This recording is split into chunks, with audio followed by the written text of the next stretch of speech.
Hello friends, welcome to PCM classes. आज हम लोग पढ़ने वाले हैं न्यूमेरिकल्स फोर्स चैप्टर का। जैसे कि मैंने अपने पहले वाले वीडियो में बताया था कि इसके फोर्स के एक्सप्लेनेशन के बाद मैं उसका न्यूमेरिकल्स बनाऊंगी। तो सबसे फर्स्ट न्यूमेरिकल पढ़िए। इसमें मोमेंट ऑफ फोर्स दिया है। Moment of a force of 10 newton about a fixed axis is 95 newton metre. तो हम लोगों को मोमेंट ऑफ फोर्स दिया हुआ है। Moment of force equal to 5 Newton meter. Calculate the distance of the point from the line of action of the force. The moment of force of 10 Newton, of 10 Newton, that means ये force दिया है 10 Newton का। And हम लोगों को निकालना क्या है? हम लोग को निकालना है परपेंडिकुलर डिस्टेंस। तो ये तो जस्ट फॉर्मूला से है, निकल जाएगा m equal to F into perpendicular distance. तो इससे हम लोग परपेंडिकुलर डिस्टेंस फाइंड कर लेंगे। तो ये हो जाएगा 5/10 perpendicular distance equal to 5/10 0.5 metre. Next question है नट वाला क्वेश्चन है। Nut is opened by wrench of length 10 centimetre. तो इसमें हम लोगों को क्या गिवन है? रेंज वाला हम लोगों ने पढ़ा था कल एक्सप्लेनेशन में कि रेंज का लेंथ क्या है, वो परपेंडिकुलर डिस्टेंस गिवन है। तो 10 सेंटीमीटर परपेंडिकुलर डिस्टेंस है। If the least force required is 5 Newton. Least force कितना चाहिए इसको रोटेट करने के लिए? तो 5 न्यूटन चाहिए, 5 न्यूटन है। एंड इसमें हम लोग को मोमेंट ऑफ फोर्स निकालना है। तो ये तो सेम फॉर्मूला बेस्ड क्वेश्चन है, तो ये निकल जाएगा। थर्ड नंबर में हम लोगों को क्या दिया है? A wheel of diameter. कोई व्हील है जिसका डायमीटर दिया है 2 मीटर एंड इसके देखिए इस तरह से ये 2 मीटर का डायमीटर वाला कोई व्हील है। ये इसके point O and A point पर हम लोग को निकालना है। फोर्स यहाँ बी पॉइंट पे एक्ट कर रहा है और इसका डायमीटर गिवन है 2 मीटर। देन तो हम लोगों का देखिए फोर्स यहाँ एक्ट कर रहा है। फोर्स का पाइवोटेड पॉइंट से ये परपेंडिकुलर डिस्टेंस ये हो गया जो कि इसका रेडियस है। तो डायमीटर इसका का हाफ कर देंगे, 1 मीटर हो जाएगा। तो मोमेंट ऑफ फोर्स एट ओ हो जाएगा फोर्स इंटू परपेंडिकुलर डिस्टेंस जो कि ओ बी है। इस केस में फोर्स 2 न्यूटन दिया है, ओ बी 1, तो 2 न्यूटन मीटर हो गया। नेक्स्ट इसके बाद अब मोमेंट ऑफ फोर्स हम लोगों को निकालना है। मोमेंट ऑफ फोर्स एट ए, इस पॉइंट पे मोमेंट ऑफ फोर्स अगर निकालना है तो ये डिस्टेंस हम लोगों का टोटल परपेंडिकुलर इसके डायमीटर के इक्वल हो गया। तो यहाँ पर हो जाएगा force into A B distance, perpendicular distance A B है 2 newton into A B 2 metre. तो ये हो जाएगा 4 न्यूटन मीटर। तो ये दो आंसर। और यहाँ हम लोगों को इसका डायरेक्शन दिखाने का जरूरत नहीं है। अगर हम लोग डायरेक्शन चाहें तो दिखा सकते हैं कि इस तरफ फोर्स लग रहा है तो ये क्लॉकवाइज में रोटेट होगा। तो ये इस तरह से फोर्स लग रहा है तो ये क्लॉकवाइज रोटेशन में आ जाएगा। तो ये सी डब्ल्यू और यहाँ भी ये सी डब्ल्यू लिख देंगे।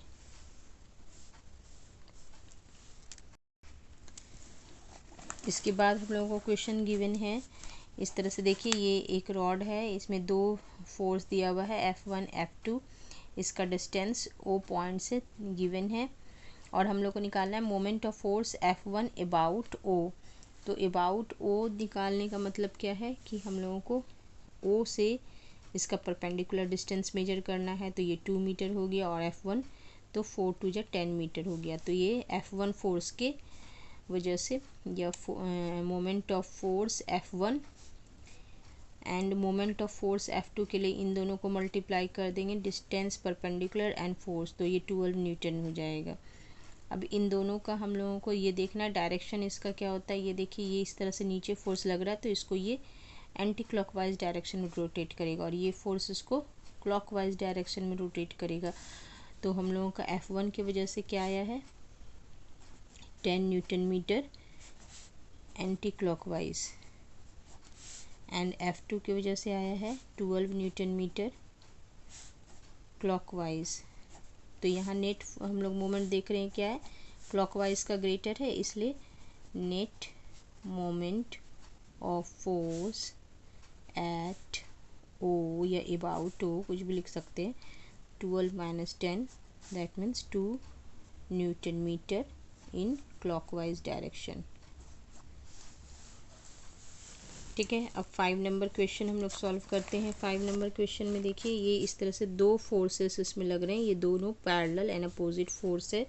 तो पैरेलल अपोजिट फोर्स का हम लोगों ने क्या पढ़ा था कि पैरेलल अपोजिट फोर्स लगता है तो ये दोनों फोर्स का डायरेक्शन दोनों सेम डायरेक्शन रोटेट करा। देखिए ये है इस तरह से 10 न्यूटन का फोर्स ऊपर की तरफ, तो ये इधर रॉड को सिंस ये ओ पॉइंट पे पाइवोटेड है तो इस तरफ ये डायरेक्शन रोटेट करना चाह रहा है, और ये इस तरफ डायरेक्शन में, दोनों का डायरेक्शन क्या है क्लॉकवाइज है, ये क्लॉकवाइज ये भी क्लॉकवाइज, तो दोनों का मोमेंट ऑफ फोर्स ऐड कर देंगे। तो इसका डिस्टेंस टोटल 4 मीटर है, तो इसका हाफ हो गया 2 मीटर, तो 10 इंटू 2, और इसका भी 10 इंटू 2, तो 20 40 मीटर। या फिर हम लोग डायरेक्ट भी इसको बना सकते हैं, जब दो पैरेलल अपोजिट फोर्स होता है तो हम लोगों ने मोमेंट ऑफ फोर्स यहाँ पर पढ़ा था। मोमेंट ऑफ फोर्स क्या होता है, फोर्स इनटू दोनों each force other force in and perpendicular distance between the two forces. ये तो ये कपल की तरह है, इसलिए हम लोग डायरेक्ट भी इसको निकाल सकते हैं। तो 10 इंटू 4 40 न्यूटन, और इन द क्लॉकवाइज क्योंकि ये इसको क्लॉकवाइज में रोटेट कर रहा है। इसके बाद हम लोग अब चलते हैं 6 नंबर के क्वेश्चन में। 6 नंबर का क्वेश्चन है,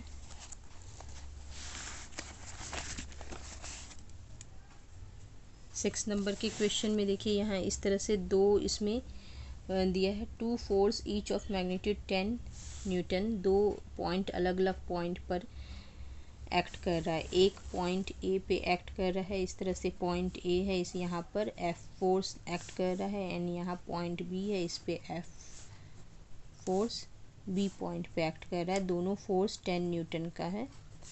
ठीक है, ये 10 न्यूटन का फोर्स है ये भी, एंड दोनों के बीच एक ओ पॉइंट है।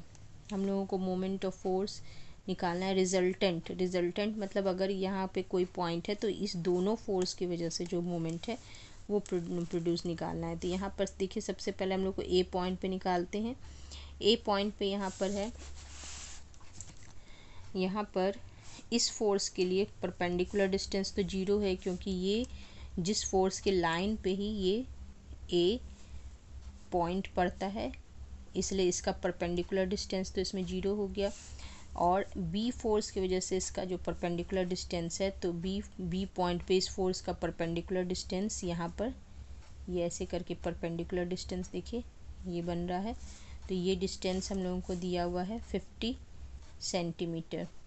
तो 50 सेंटीमीटर डिस्टेंस है, एंड तो moment of force at A due to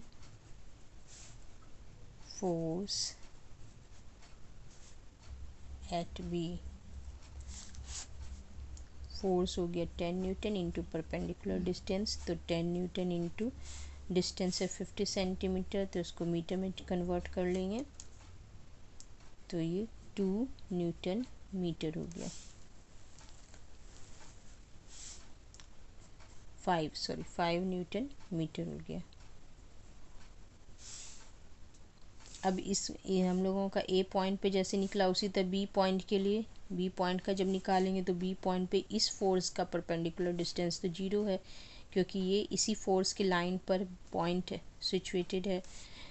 तो इस फोर्स की वजह से यहाँ बी पॉइंट पर का डिस्टेंस क्या हो गया, परपेंडिकुलर डिस्टेंस ये बी पॉइंट यहाँ पर है, तो इस फोर्स की वजह से इसका परपेंडिकुलर डिस्टेंस यहाँ पर होता है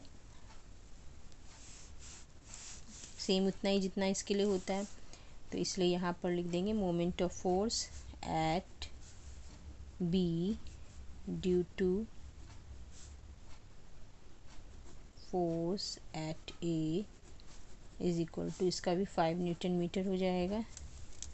अब इन दोनों फोर्स का ये देखिए, ये जो होता है इस फोर्स को ऐसे, ये क्लॉकवाइज, ये भी क्लॉकवाइज, क्योंकि दोनों पैरेलल एंड अपोजिट है तो दोनों का क्लॉकवाइज लिख देंगे, दोनों सेम डायरेक्शन में कर रहा है। एंड ओ पॉइंट पर देखिए, ओ पॉइंट इन दोनों के बीच का मिड पॉइंट है, तो दोनों फोर्स के साथ इसका परपेंडिकुलर डिस्टेंस, इस फोर्स के साथ इसका परपेंडिकुलर डिस्टेंस ये हो गया, इस फोर्स के साथ इसका परपेंडिकुलर डिस्टेंस ये हो गया। तो इन दोनों परपेंडिकुलर डिस्टेंस के लिए अलग अलग करेंगे। तो moment of force at O due to both forces, तो इसमें हो जाएगा फोर्स है 10 न्यूटन, परपेंडिकुलर डिस्टेंस हो गया 25 सेंटीमीटर। दूसरा ये ए के वजह से, अब बी की वजह से भी इसी तरह लिखेंगे, प्लस 10 इंटू 25/100, तो ये हो जाएगा 10/4 यानी 5/2, 5/2 तो 5 हो जाएगा, ये 5 न्यूटन मीटर। और इसमें भी ये देखिए दोनों फोर्स एंटी क्लॉकवाइज है, इसलिए दोनों ऐड हो गया है, तो क्लॉकवाइज है, तो आंसर 5 न्यूटन मीटर क्लॉकवाइज हो जाएगा। 7 नंबर का क्वेश्चन में हम लोगों को एक स्टीयरिंग व्हील दिया है एंड इसके डायमीटर दिया है 0.5 metre, is rotated anti clockwise by applying 2 forces each of magnitude 5 newton. Steering wheel है, उसके पे 2 फोर्स एक्ट कर रहे हैं, हम लोगों को डायमीटर गिवन है इसका, एंड डायग्राम बना के दिखाना है कि ये कैसे एंटी क्लॉकवाइज डायरेक्शन में रोटेट होगा। तो स्टीयरिंग व्हील वाला हम लोगों ने पढ़ा था चैप्टर में। अगर चैप्टर आप लोगों ने वो वीडियो नहीं देखा है तो डिस्क्रिप्शन बॉक्स पे उसका लिंक दिया है, देख सकते हैं। तो स्टीयरिंग व्हील इस तरह से है, स्टीयरिंग व्हील को हम लोग को रोटेट करना है anti clockwise, anti clockwise that means ऊपर, ऊपर की तरफ हम लोग को रोटेट करना है। तो एक फोर्स हम लोगों को 2 फोर्स लगाना है, तो हम लोग नीचे से पुश करेंगे, इस तरह से नीचे से फोर्स लगाएंगे तो ये ऊपर की तरफ रोटेट करेगा। और ऊपर जो फोर्स लगा रहे हैं इसका फोर्स हम लोग अदर कहीं नहीं लगा सकते हैं, क्योंकि हम लोगों को तब उससे का डिस्टेंस निकालना है। तो इस तरह से एक दूसरा फोर्स यहाँ पर लगाएंगे ऐसे, ताकि ये फोर्स भी इसको एंटी क्लॉकवाइज में रोटेट कर रहा है। तो ये 2 फोर्सेस, दोनों का मैग्नीट्यूड 5 न्यूटन है, इस तरह से अप्लाई करेंगे। और डायग्राम में हम लोगों को इसका पॉइंट ऑफ एक्शन इस तरह से दिखा देंगे। और अब इसके बाद हम लोगों को क्या करना है, कैलकुलेट द मोमेंट। तो अब इसमें देखिए यहाँ से यहाँ तक डायमीटर इसका दिया हुआ है पूरा, तो ये 0.5 का हाफ 25 हो जाएगा मीटर। तो मोमेंट ऑफ फोर्स क्या होगा, मोमेंट ऑफ फोर्स 5 न्यूटन है इनटू इसका डिस्टेंस 0.25 है, एंड दोनों इसको एंटी क्लॉकवाइज में रोटेट करा है, इसलिए दोनों force moment of force add कर देंगे। तो इस फोर्स की वजह से ये हो गया, एंड इस फोर्स का फोर्स यहाँ है, डिस्टेंस ये है, तो दूसरे का भी इसी तरह हम लोग कर लेंगे। ये हो गया 1/4, तो 5/4 plus 5/4 that means 5/2, 2.5 newton metre answer. इसमें तो एंटी क्लॉकवाइज गिवन था, इसलिए हम लोग को डायरेक्शन नहीं देना है। अब 8 नंबर हम लोग बनाते हैं। 8 नंबर में एक uniform metre rule is pivoted at its mid point. अब देखिए सबसे पहले इसमें जब भी यूनिफॉर्म मीटर रूल हो तो हम लोग को यहाँ गिवन है कि यूनिफॉर्म रॉड जब रहता है, ये मीटर रूल होता है, तो इसका वेट हम लोग को मानना है कि उसके मिड पॉइंट पे एक्ट करता है, ये चीज़ हम लोग को ध्यान रखना है। तो uniform metre rule is pivoted at its mid point. किसी भी यूनिफॉर्म मीटर रूल मतलब क्या होता है, 1 मीटर का कोई रूलर है, इस तरह से 1 मीटर का रूलर मान लेते हैं, ये 100 सेंटीमीटर यहाँ लिखा है, यहाँ 0 सेंटीमीटर है, एंड ये रूलर अपने मिड पॉइंट पे, मिड पॉइंट मतलब 50, ये 50 सेंटीमीटर जहाँ है यहाँ पर ये पाइवोटेड है। पाइवोटेड होने का मतलब क्या है कि अगर ये बैलेंसिंग पोजीशन पे होगा बैलेंसिंग पोजीशन पे होगा तो ये हॉरिजेंटल रहेगा। अगर ये पाइवोटेड किसी पॉइंट पे पाइवोटेड रखते, जैसे ये पेन है, ये अगर हम लोग मिड पॉइंट पे पाइवोटेड रखेंगे तो ये बिल्कुल हॉरिजेंटल रहेगा। तो ये इसी तरह इसको मिड पॉइंट पे रखा गया है। अब इस पे एक बोल रहा है एक एंड पे, तो किसी एंड पे हम लोग मान लेते हैं 50 GF का वेट लग रहा है, 50 GF का वेट लग रहा है इस तरह से। एंड अब इसके बाद एक एंड पे अगर हम लोग GF का वेट लगाते तो क्या होगा, ये झुकने लगेगा इस तरफ, क्योंकि इसका टेंडेंसी क्या रहेगा, इसको एंटी क्लॉकवाइज में रोटेट करने का। तो इसलिए एक हम लोगों को दूसरा फोर्स लगाना है। तो वो लोग कहाँ लगाएं, तो हम लोग जब भी लगाएंगे तो इसकी इस फलक्रम ये पाइवोटेड पॉइंट के जस्ट अपोजिट साइड लगाएंगे।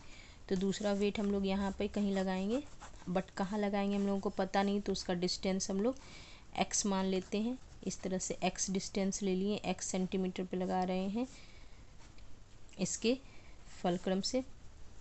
तो हम लोगों क्या है 100 GF का, तो यहाँ वेट दिया है 100 GF का। तब हम लोग इसको हम लोग जानते हैं क्या, इक्विलिब्रियम, डायनेमिक इक्विलिब्रियम का प्रिंसिपल क्या है, टोटल मोमेंट ऑफ फोर्स हमेशा जीरो होता है। तो ये इसको एंटी क्लॉकवाइज में रोटेट करना चाह रहा है, और ये फोर्स जो ये वेट लग रहा है ये इसको क्लॉकवाइज में रोटेट करेगा। तो ये दोनों आपस में इक्वल होना चाहिए। तो 50 फोर्स इंटू डिस्टेंस, यहाँ से यहाँ तक का डिस्टेंस, फलक्रम से वेट का डिस्टेंस 50 है, तो 50 ले लेंगे। और यहाँ पर ये हो गया इसका anti clockwise moment, equal to clockwise moment होता है, क्लॉकवाइज मोमेंट यहाँ लिख देंगे एट इक्विलिब्रियम, इक्विलिब्रियम में, ठीक है। और एंटी क्लॉकवाइज मोमेंट हम लोगों का क्या बन रहा है, तो ये 100 का रॉड है और x मीटर डिस्टेंस माने हैं, 100 का रॉड नहीं 100 का वेट लगाया जा रहा है। तो वेट 100 GF इंटू x सेंटीमीटर। तो 100 x का वैल्यू क्या निकलेगा, ये 2 से, तो ये 25, तो x equal to 25 centimetre, 25 centimetre कहाँ से, तो 25 सेंटीमीटर दूसरे एंड पे, मतलब जिस एंड पे हम लोग पहले लगाए थे वेट उसके अदर एंड पे 25 centimetre from the pivoted point. तो यहाँ लिख देंगे 25 centimetre at other end from the pivoted point।